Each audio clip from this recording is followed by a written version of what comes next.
This is the Crossing Bridges podcast, addressing the topics of leadership, criminal justice, and fatherhood. How can we become better leaders? Where are all the daddies? Why is crime at an all-time high? Here is your host, Bayonle Arashi.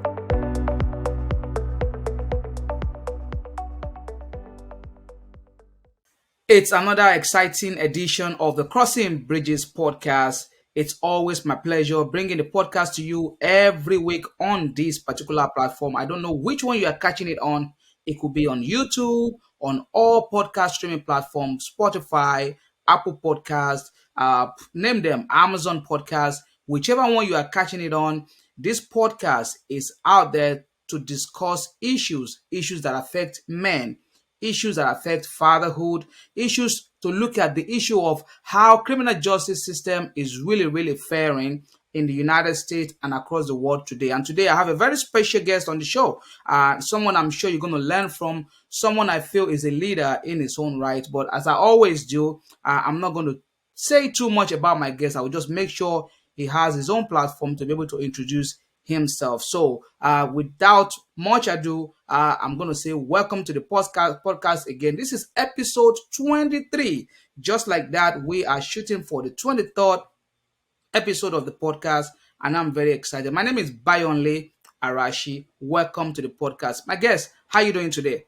I'm doing good, sir. My name is Ezekiel Oguntade. Since I moved to the States, I go by my middle name Ezekiel, but you can call me Zeke, AY, whatever is comfortable for you.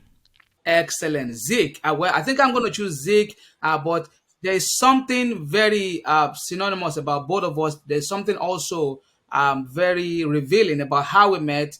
I personally am someone, I always not just talk, I always try to practice what I preach. My personal mantra is self-growth, self-development, not depending on anyone, and always taking your own destiny into your own hands. I happened to find your video while driving to work about a few weeks ago, and I just saw. I'm like, oh, look at this young man doing excellent work, and I just reached out, and you were very open in accepting my wishes and of course my hello. So I want to say thank you for that opportunity and for giving that platform. So can you tell me a little bit about yourself, where you're from, mom and dad, family? Because as we said at the beginning of the podcast is all about telling who we are and our story and the authenticity of that story. So go ahead and share with us. All right, yeah, thank you again. I'm going to thank you as well for reaching out, because I think in today's social media world, a lot of people don't want to make the first move. So shout out to you, sir, for reaching out to me. And I'm very grateful for you inviting me on this platform. So I'm originally from Abeokuta, Ogun State, Nigeria. I moved to the United States September 12, 2012. I've been in the state a little bit about over 11 years, 10 years now, I think, a little bit over 10 years. It's going to be 11 years this September. Yeah. I originally came to the state as a foreign exchange student. I always say this funny story because when I was living home, I thought I was going to Washington, D.C., and I came to Washington State, so I didn't know any difference. I came here by myself. I was originally going to move to the United Kingdom because my older brother lives in London at the time. But as God always planned everything, that didn't work out. And then I applied for the school here. I have no idea I was going to, get picked. I was very surprised when they replied my email, but I had nothing to lose at the time. And I think that's kind of what the journey about coming to America has been for me. It's about I had nothing to lose. I was just going to give it a try. So I gave it a try. I was given a visa and I have to leave the country in I think a week. So I did not even have enough time to process everything. So I moved here by myself. I had no prior connection to Washington State, where I was moving to at the time. So I think that's an important part of my story, because I do feel like other people have moved to America after I came here from my hometown.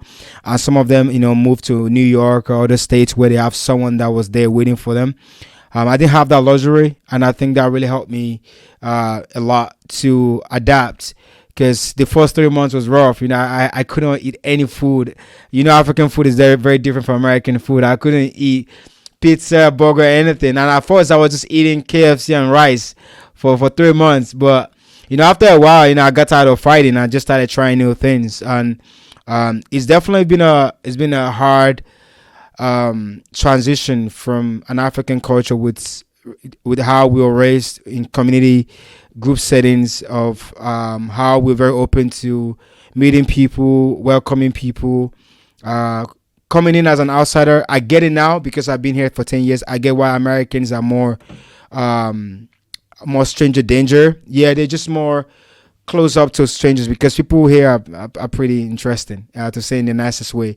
But I just think people like that are over there in Africa too. But in Africa, I kind of think you don't have the luxury of being mean to someone or just even being or closing your way to someone, because at some point your karma gets stuck somewhere, or you might need salt, or you might need something very you need your neighbor to survive.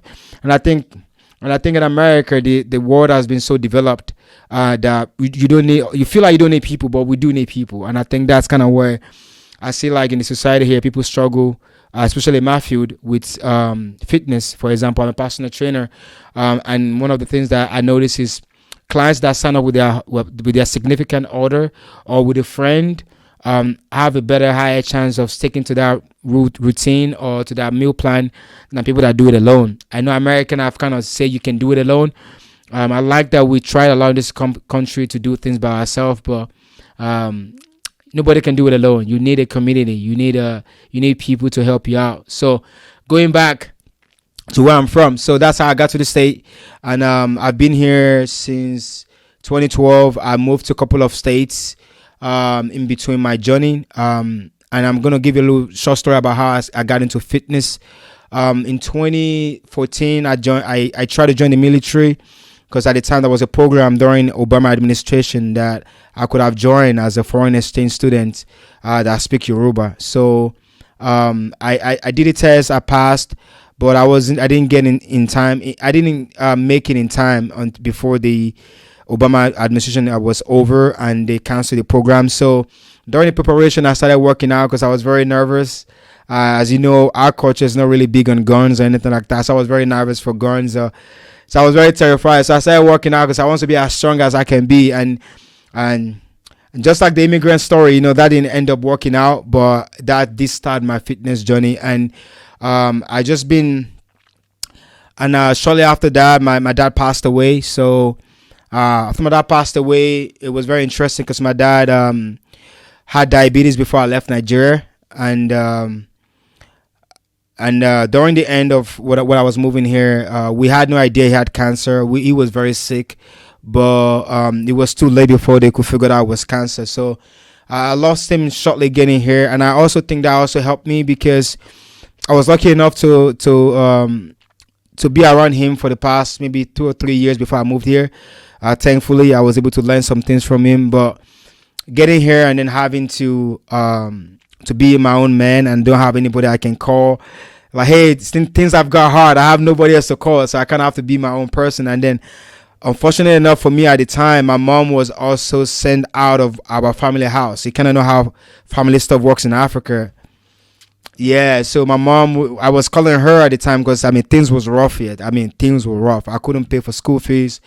I was just in desperate situations here, and she's like, hey, don't come home. Don't come home. You'll figure it out. That's what you're coming to, yeah.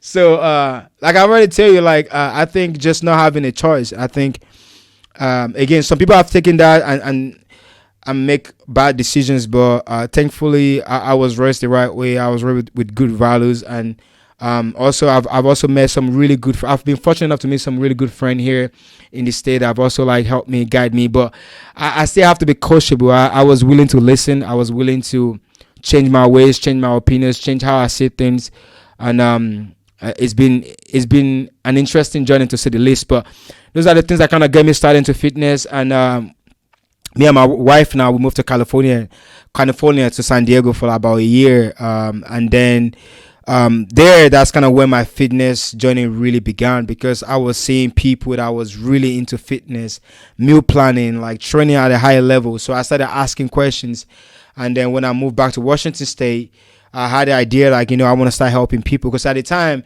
I was strong enough, but it just wasn't as fulfilling for me. I kind of, I've always have that. I feel like I've always been a good teacher, but again, being by an African, I've been taught like I need to be either, a nurse or a doctor or so. I've always thinking like I wasn't good enough at the time. I was like, I need to have a degree. I think I need all these other things before I could start my journey. For you to make it. Wow. Yeah. I mean, you have said a lot, and I think I am trying to see where I'm going to program my next question from. And Right. everything you have said, I think just further confirms one of the reasons why I started this podcast for other young men out there, because it is targeted at young teenagers and young adults, and hopefully maybe adults that are thinking it's over for me, or I can't do this. But there are a few things you said at the beginning that I want to go back to. You talk about the story of your dad passing. I'm very sorry for that, but Thank you. I also could see that you losing him strengthened you to an extent. It gave you that reminder that, look, son, you can't let your guard down now. And but Right. at the beginning, you said something about the importance of growing up in a community where you Right. come from. You also said something about you coming here without not knowing anyone. A lot of Americans, when you're saying this story, Right. don't normally believe it. They think I don't want to share it. This is not about me, but I think our story is very similar. I will just chip Right. in something real quick. How I came to this country. When I came to the United States, I was supposed to meet up someone in New York. My flight was Lagos, Atlanta, Atlanta to New York. I was supposed to meet a fellow broadcaster to pick me up in New York. Believe it or not, bro, I arrived about 7 p.m. in New York.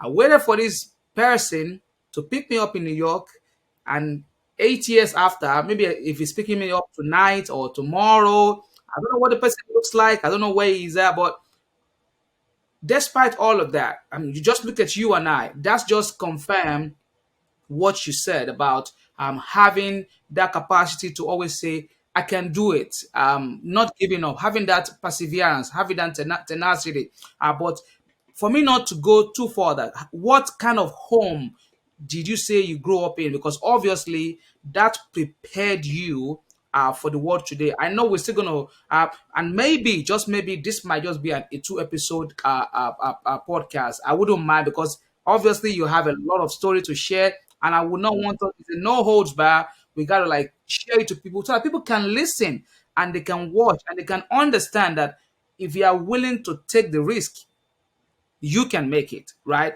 But I want you to tell us, what kind of home did you grow up in? Obviously, you mentioned dad and mom, so it seems they were in your life while you were growing up. Did you have siblings? You say your elder brother is in United Kingdom, so tell us a little bit more about family. Yeah, so I grew up in a family of seven. We are a total of five boys. I was the fourth born. So I have three older brothers um, in my family, and I have one younger brother. So growing up in our family, my parents were very religious. I think that kind of helped us to kind of be responsible. Me and my dad used to like read the Bible almost every day. He used to teach me this is Yoruba book called Abidi Olokwe. I don't know if you remember that book. Yeah. So it's one of like the Yoruba books that's very hard to, and he would make me read every evening, and I used to hate it, but those are like my memories of him. Again, I've come to learn that African parents might not maybe show their love the way Western worlds expect the love to be shown, but they do in their own way. They have their own way. They have their own tradition of how they want to spread that love. So I would say I was lucky and fortunate to have that love. But of course, it was also challenging, having three older brothers, because all I wanted to do all my life was to be accepted with my brothers. So, and I had a big age difference between them, so that was kind of hard. But I've always paid attention since I was a kid, and I always try and learn from my older brothers and my family as well. But my dad and mom didn't try their best, for us at least to stay together, to keep us fed, to provide for us. No matter how much they have their own issues as a couple, they will fight at times, but there have never been a time where we are able to penetrate them. Like if my mom and dad are having an argument or having a discussion, if I did something bad, immediately they will stop immediately and gently discipline us. And that's one thing I respect them about, is they always discipline us as together. That's one thing they. I don't know how they started it, but they always agree on discipline us together, as a couple. And also a lot of things I think that I do now. I cannot give respect to my parents. They both never work for anybody. They both have their own businesses, and they both always try their best. They work really hard, but they do things on their own terms. And I think that really helped me to kind of be more of an independent entrepreneur, because my mom always have a shop, but my dad always have a car business, just always do his own thing. And also when he has money, he will stay at home and have fun with us. But when he needs to go out and work, he'll go out and work. So again, I learned a lot from my parents, and I'm very grateful for them for the teachings. And again, as you know, African community is not just about my parents. I was taught about all the grandmas in the streets and all the people in the community. If I'm doing something bad, I don't have to just worry about my parents. I have to worry about everybody in the community. Yeah. So definitely, of course, I would not appreciate those things if I didn't travel and leave Nigeria and come to America and be in a system where everybody just shut their door and everybody just about their business. So that's also gave me time to kind of think about how I'm raised. But yeah, just to answer your question, yeah, my parents were, I would say maybe lower, maybe middle class or something like that. But they did okay. But the most important thing that I had growing up was, I never go hungry. I never could not know where my parents were. They were there every night. My dad was home every day at 5 p.m. Every day. It's right on the clock. So wherever I'm at playing, having fun with my friends, when I see the time, when it's 5:45, I'm going home. And sometimes, you try to like thread the needle. I will see my dad car. If I'm playing soccer, you bet I'm running. I'm running to make sure I make it home before him. And so that was my growing up. That's a very interesting story, and what makes my heart really feel joy is that you are the one sharing this, because if it's actually coming from someone like me or any other person that is not a guest on the show, a lot of people might not really understand it. I know you and I might probably not be in the same generation, but I think we might be in the same generation. But the parenting, but you mentioned something that all of us, my and your generation, kind of grow up with, and that is number one, God in a family. That is your dad and your mom. They showed you that God is the foundation of the home. Number two, there was a community that you know that if your parents miss something, the community is not going to miss it. They will also be a part of people that will raise you up. And the other thing that you mentioned was that they showed you an example. They were always working, and more importantly, they were both together, regardless of issues. And what we, the children of these days, as we call ourselves, don't observe is it doesn't mean that our parents didn't have issues while they Right. were married. It does not mean that they were not having a fight or argument once in a while or contrary opinion, but despite all of that, they stuck together and they made it happen. Now, going forward, about your story, now you came to the United States, you tried military, it didn't work, and you never, excuse me, you never ever stop despite the odd of you not making it to the military. And you just said how you journeyed into fitness, and that was another very interesting story. But I'm going to ask you, how much of a culture shock would you say that you experienced when you got here, between moving from Nigeria with all that you know, and when you arrive here, how much of a culture shock would you say you experienced before you start having that adjustment to say, okay, I think this is my new normal? Right. It took me a while. I mean, like I said, just the food took me 3 months just to be able to eat. I mean, that was rough. That was just rough. It took me a while because, especially, and I think that's probably one of the things where I personally have I mean, I care about, because it's one of the things that one of my mistakes that I think, well, it's not a mistake because I don't think it's a mistake, because if it's something you learn from that make you a better person, I don't believe it's a mistake. It's just part of your journey. But coming here, yeah, coming here, one of the first relationship that I got into, I was still assuming and thinking in a Nigerian way, and I was expecting this person to be thinking the way I'm thinking. I wasn't expecting that I'm in a totally different culture, and that my values is not the same as their value, and like I said, I really wish I can tell you like, man, it was smooth sailing and everything was perfect, and I kind of figured it out. But yeah, it's a lot of growing pains. Some, like I said, some were big pains, some are hard mistakes, and some are not. But I just think the only thing that kept me going was the fact that, again, going back to how I was raised. I was always raised with you know, just being a good person. No matter where you are, my mom always called me and always remind me, like, don't forget the son of who you are. She's always telling me. And also, like, I always want to give my mom a big shout out, because no matter what happened, she's always there.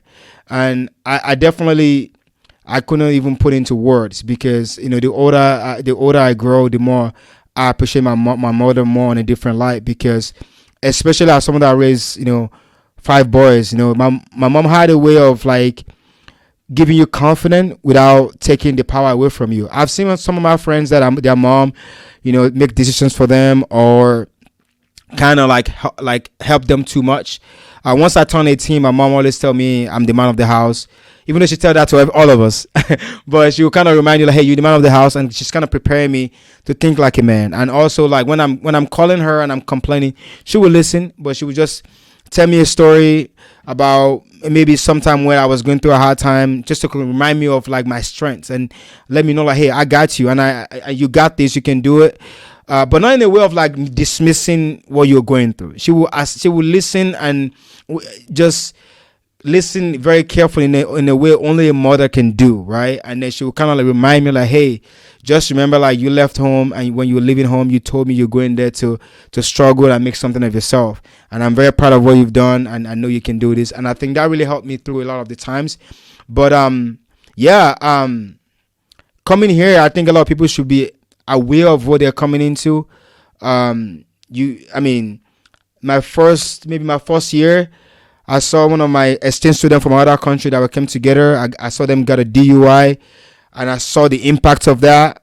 That was a very like eye-opening experience, because back in Nigeria, without just different culture, people can drink and drive. There's no big deal. But I can see someone almost getting deported, almost losing their visa status, and they couldn't get a job. I'm just like, what? Like, I was just so shocked. And that also go with like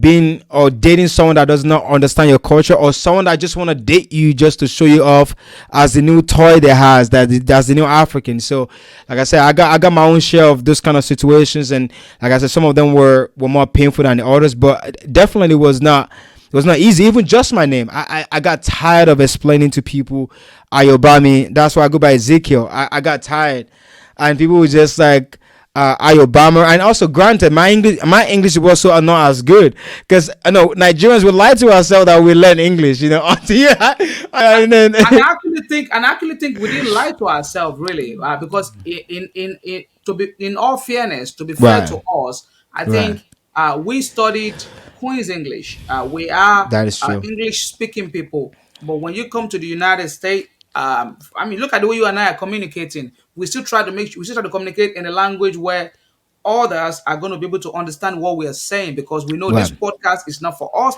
it's not for our consumption alone. But right. I'm going to really go to something real quick, because I know we're already winding down, but I don't want to miss out on some important things to ask you. And it's very interesting you mentioned some of the guys that you came on exchange program together that got into trouble with the law. And I know I told you a little bit about me working in the criminal justice system, and it's one of the reasons why this podcast was given birth to. So I'm going to ask you now, because more or less you are in a leadership capacity. You are a Right. leader in your own right. You are a leader in your community, in the fitness community. I told you how I found you. Obviously, so you are leading now. Assuming you want to address an 18-year-old between or a 16 to 22-year-old young African immigrant coming to the United States? Let's Right. let's let's take it from that perspective. Right. What would be your 1 or 2 minute advice or word of admonition to say, okay, when you get here, Right. these and these are the things you should and should not do. I want you to share that before I ask you the next question in Right. terms of fatherhood. First thing is don't drink and drive. That's very most important. Anything you do, get an Uber. Number two will be once you get here, first thing sign up for a gym. You have better chance of meeting better people at the gym. Most people at the gym are people that are trying to take care of themselves. At least most. I'm not saying all. And also that will give you confidence. That will give you strength and energy. You're gonna need a lot of it because you're in a new culture. And American is fast paced. African is more of like, hey, we work to 6 p.m. We're gonna relax. America is 24 hours. There's more access and everything like that. All right. Number three is make great friends. If you are around people that don't share your values, or maybe they're doing drugs or doing something you don't do, immediately don't try to fit in. Like that really helped me a lot. Like you're gonna make your own friends, but you don't want to be hanging out with people you don't want to be hanging out with, because just like that, you could be in a car that was committing crime without even you knowing, and you're the one that's gonna like suffer the most, because they are citizens and they're gonna deport you right away. They're not gonna even like try to understand you. So again, that would be my three things. And the fourth thing would be relationships. If you engage in a relationship, either men or women, try and slow it down and pay attention. Think like you're starting fresh. Anything you know past in Nigeria is the things you're used to. You're in a new country and nothing you know before is going to work here. So you have to just know like you're starting fresh. And I think those are the four things I can add more, but I think those are the four important that I will start with. Absolutely. That's incredible. Those are very powerful tidbits and tools that you just shared there, and I'm sure a lot of them, hopefully, they will have access to this. It could be now, it could be the next 2 3 Yeah. or maybe 5 years they're watching this, and because that's one of the advantage of internet these days and social media. When the message is out there, someday if you are looking for that information, you will find it, and because there is no excuse of you not having the chance to do whatever you want to do today. My next question for you will be in the area of fatherhood, because that is Right. three things this podcast stands for. You just address the one of criminal justice, which I think for me is the most important one. I want to say thank you for sharing those tidbits you shared earlier. You mentioned during your introduction about the impact your dad had in your life, the Right. foundation that he set for you, which is God, how he taught you about reading the Bible, we've been with him for the last 3 years. What would you say is the biggest and the best lesson that you learn from your dad that you are hoping that you'll be able to pass on to your children? And just assume you are a dad today and you want to talk to young teenagers out there. What would that message be? Um, Two things my dad showed us is responsibility. Um, he taught all of us responsibility. He taught us how to drive cars as an early age. All of us boys, he taught us all. And when you're in the house, he doesn't really sit us down to tell us this, but we can always see by for his example. And one of my favorite example was when my grandma died on my mom's side, and I just saw him, just take on that responsibility. He was taking care of everybody, and he take care of, make sure my mom was okay. He come to get me. Even I was young at the time, but he was telling me to make sure my grandpa was okay. He was making sure like I was giving, all of us were giving food to people. We're taking care of people. And then at the end of the day, I was asking him like, and I didn't see him cry. And I was like, why are you not crying? He said, I will cry later.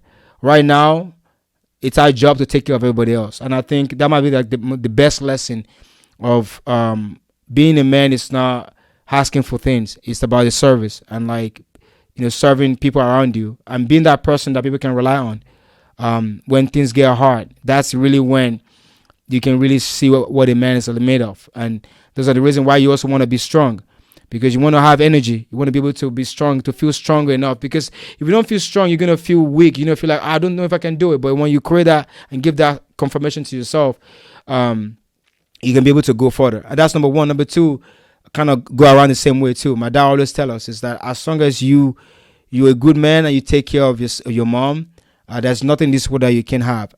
Again, that might not work for anybody else, but those are the things he always tell me. Whenever I got a job, I come home, Dad, what do you want? He would tell me, take care of a mom first. And I hope that someday, whenever I have, and it's always reminding all of us about the sacrifice our mom made for us. And it's always kind of confusing at the time because I'll be like, man, you just finished arguing with her, you know. But we'll sit me down and be like, hey, you take care of your mom. If you take care of your mom, there's nothing in this world that you want that you wouldn't have. And it's always been that case for me. My goal in life is to make sure my mom is happy. You know, if she's happy and she's in good spirits, there's nothing else I can want in this world. I feel like a rich man. I feel like a happy man. So I feel, yeah, Incredible. Incredible. That those are really powerful lesson. And again, I want to say thank you for sharing that. Again, as we go really towards the end of the podcast, there's still one yeah, more question I'm going to ask you in the yeah, leadership area before yeah, before we go through the exchange of my favorite section of the podcast where I ask you wow, what you think about some particular. In the area of leadership, you said something at the beginning of the podcast, which confirms one of my own general saying by Zig Ziglar. He said, "If you can get everything in life you want, if you help people to get what they want." So you talk about your fitness journey and wow, how you are now using it to help other people. wow, Can you tell us how you are using what you have learned in a very hard way wow, to teach other people how to be strong? How wow, are you sharing your message? What platform and how what are you hoping for? How big? What is your vision? wow. What do you see? Yeah, thank you, man. I mean, that's where I'm right now. My brand is Phyzeek Fitness, and actually, one of my coworkers kind of come up with the Phyzeek name. That wasn't my idea, but the reason why I started Phyzeek was to uh, create a community of individuals from all kind of life, from any race. I'm open to everybody, but my goal is for us to all be great regardless. Um, I think it's important, especially in the American community. I think fitness have kind of take a turn, has become a superficial thing. I think I see fitness as as a way to take care of yourself internally. You know, if I'm going through a bad day, I go to the gym. If I'm going to a hard day, a good day, I go to the gym. If I lost someone, if I'm, feeling loved, I go to the gym. I think it's important to have something that is a routine that helps you regulate your mental health, because there's another thing I think people don't talk about enough is the pressure of being here. This is the best country in the world. It's one of the most highly competitive country in the world. America is a hard place to be. It's challenging in a different way because everything here is have to be the best. So you need energy. You need to be able to be confident, and you cannot lie about that. You have to work hard to get that. So the reason why I started this was because I was in a bad relationship around the time when my dad passed away, which is kind of when you are going through a hard time. When they say when it rains it pours, right? So of course when you're down there, it's when more stuff happens to you. So I got in a bad relationship. The person I was with was a very, very bad person. Doesn't share the same value as I am. I was able to get out of that. So getting out of that, the one thing I remember was I don't ever want to feel weak again. I don't ever want to feel, and I'm not trying to, I just want to be able to protect myself. I just want to be able to give that to myself, and that's the reason why I started working out. So whenever I have a new client, I always ask them what is their why. We need to have a quality goal. If you don't have a quality goal, we are going to, and I've seen it so many times, they will start and they will stop. Or if they break up with someone and that person texts them back, they're going to stop. You need something strong. My why is I don't want to have diabetes. I don't want to have cancer. So it's bigger than looks. So I'm going to work harder than anybody else. If your goal is not as strong as mine, I'm going to outwork you because my reason is bigger. My family has high blood pressure. I have high chance of having cancer. So I'm going to outwork you. I'm going to be more serious with my diet. So those are my goals. And I think that's kind of what I'm trying to share with people is that you can achieve this. If you're consistent, you work hard, and you're patient, all right, you're going to get there. And that's another way I like fitness. Fitness is something where you work every day and you practice delayed gratification. You don't get a result from fitness until 6 a year, but when it comes, it feels so good. When someone tell like, "Hey, bro, you're looking good," like you're like, "Man, thank you. I've been working hard for a minute." So So I just know the joy and how much fitness have helped me in my life, and I think that's why I'm trying to share to people, and that's why I'm actually creating platform on YouTube, Instagram, and that's the reason why I create every day. I create high quality content. I'm figuring out ways and how to get my message across to people, because I believe, like you said, someone out there is watching. I know someone out there is consuming my content, and I've had so many people come to me. I've shared a story about how my video have worked them, or and even my one-on-one clients that I train in person. I try to make sure like it's more than just working out. I try to make sure like the person you are is better than when you start with me. By the time you end training with me, you live with a better person, and also you're confident at the gym. So I teach everything I know, because I believe if I give my clients everything I know, then I have to learn more. Then I have to be more of a trainer. So when I have a client, I always tell them like if they fail, we fail. It's not just your fault now, it's our fault. Yeah, we share the same. That means I didn't do something right. But so far it's been so good. It's been one of the most rewarding thing I've done. And even my merch, I've been so fortunate that when I launched it, people have been so supportive of it, and they've been rocking it. And I just want anybody that put this on to feel like no matter what happens, they can be great. That no matter what, you can define what greatness means to you. You can create your own greatness, but we're gonna work. It's not gonna be given. We're gonna work every day, and we're gonna try our best. But if we don't stop, we're gonna get it somewhere good. Yeah. Excellent, excellent one, man. I really applaud you for all you have done and all you have achieved. And I want to say Thank you, sir. congratulations. You are definitely Thank an you, man. inspiration.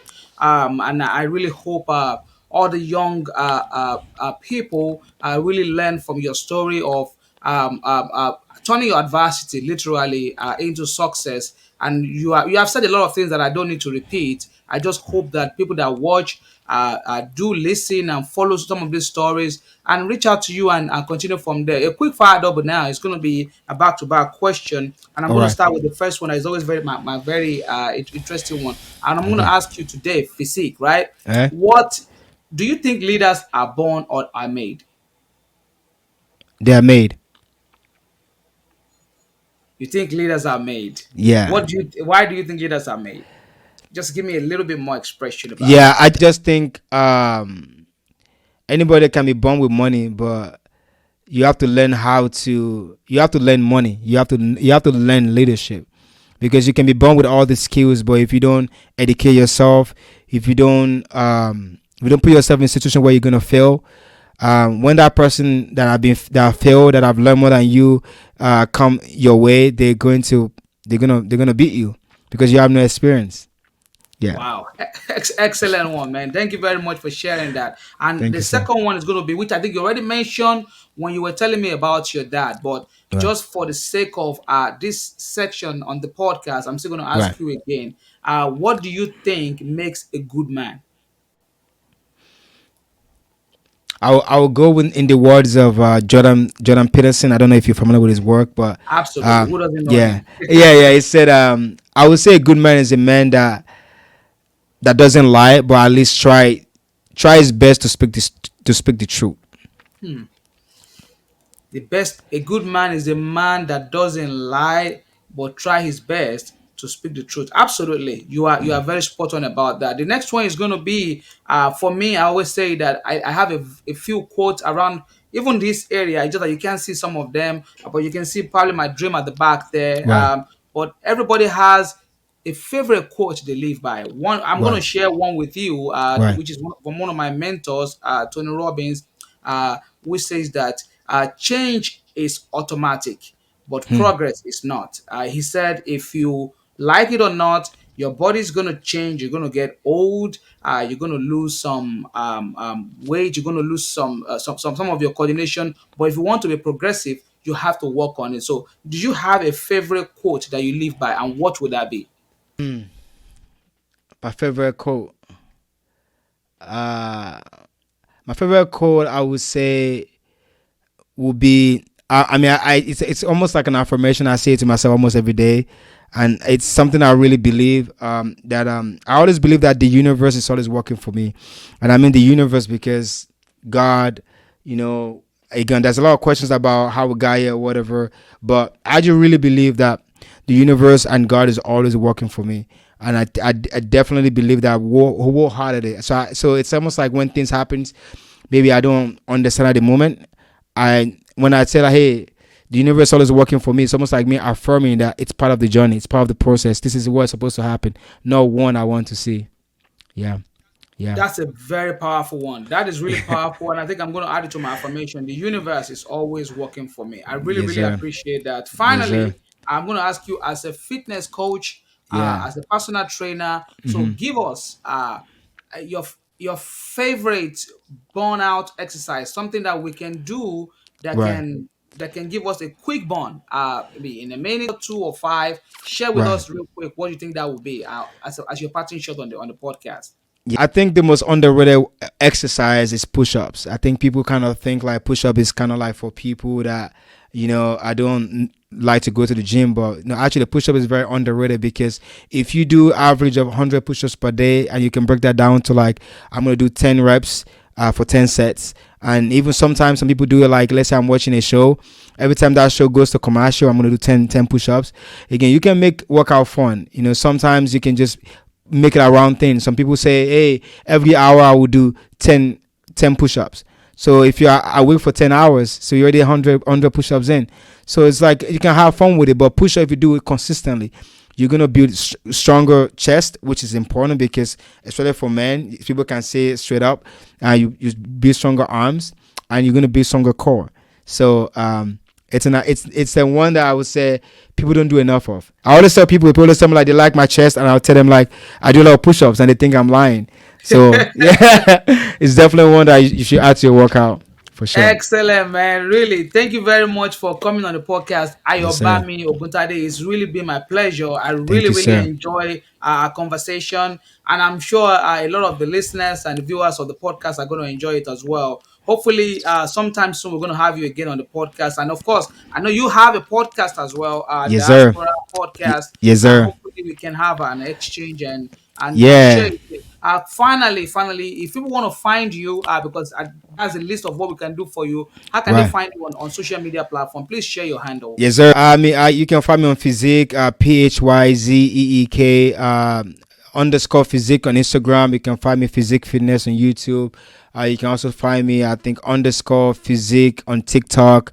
I'm on Facebook as well. I'm everywhere. And I also have a podcast. Yeah, thank you very much for shouting that out. Similar to yours, that's called Diaspora's Podcast, which is a podcast talking about people like us moving from our home country, coming to America, and just explaining their journey and what they went through and how they got here. And the whole goal of the podcast to just share this beautiful human spirits and also share culture and learn about different countries, foods, where to visit, how to visit, and stuff like that. So it will be an honor to have you on, boss. And I'm just so excited to have the first Nigerian on.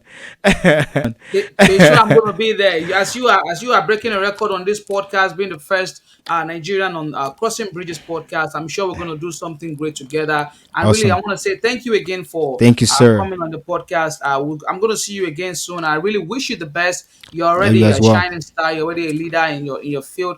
Please Thank keep you. on doing the great work. Yes, Guys, you've sir. had it out there from Ayobami Oguntade, aka Phyzeek, on all social media platforms. As he has mentioned to you, why if you're watching on YouTube, you're going to see the handles display on the video while it plays on. But it's been my pleasure bringing the podcast to you. He shared some really, really, really golden rules, things that makes entrepreneur, that makes immigrants really thick in America, that makes immigrants the core people in this country, and that is not going to change. We know politics has changed a lot of things, and that is why this podcast exists. That's why we have to continue to keep speaking our language, to keep telling our own story the best way we can tell it. And I'm going to see you guys again next time. But before I go, remember, perseverance is a great substitute to talent. Whatever you want to do in whatever field you are in, you have to persevere. You have to put in the work. You have to be patient, and you have to believe that your dream is possible. See, I'll see you guys again next time, God willing. My name is Bayonle Arashi. It's been my pleasure. Have a good one. Thank you for listening to the Crossing Bridges podcast with Bayonle Arashi. Your comments, suggestions, and ideas are welcomed. Follow Bayonle on all social media platforms at Bayonle Arashi or visit www.bayonlearashi.com for coaching and speaking engagements. See you next time.